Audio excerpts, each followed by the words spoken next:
First unit and dimensions.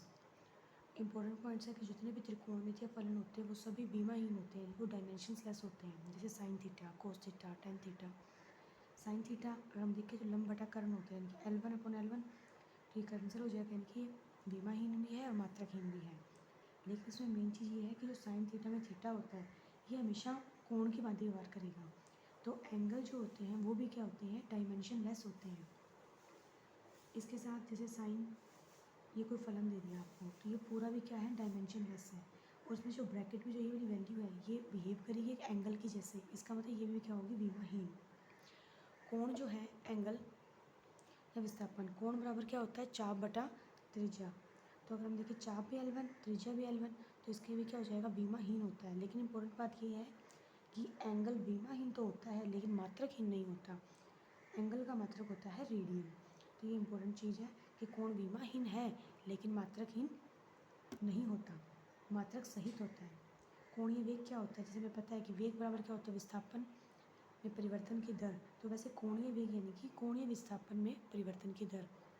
अगर कोणीय विस्थापन जो है, कोण जो है वो क्या है, विमाहीन है, और समय का जो विमा होती है वो होती है T1, तो हमें पता चला कोणीय वेग की विमा होती है ओनली m0 l0 t-1।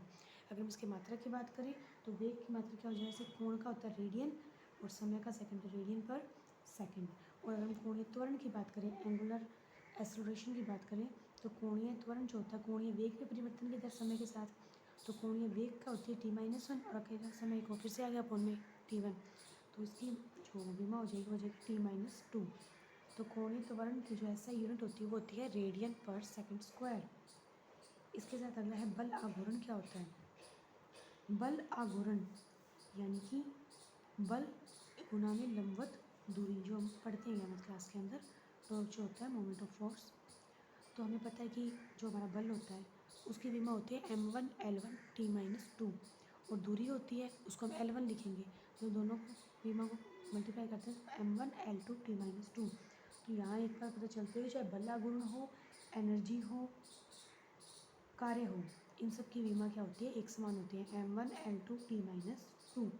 अब कोणीय संवेग क्या होता है, जैसे हमें पता है कि नॉर्मल संवेग क्या होता है, p बराबर mv, और जो कोणीय संवेग होता है जिसको हम j से रिप्रेजेंट करते हैं, एंगुलर मोमेंटम, वो क्या होता है कि एक तो हमारा जो रैखिक संवेग होता है और उसका मल्टीप्लाई किसके साथ, उस त्रिज्या या दूरी के साथ।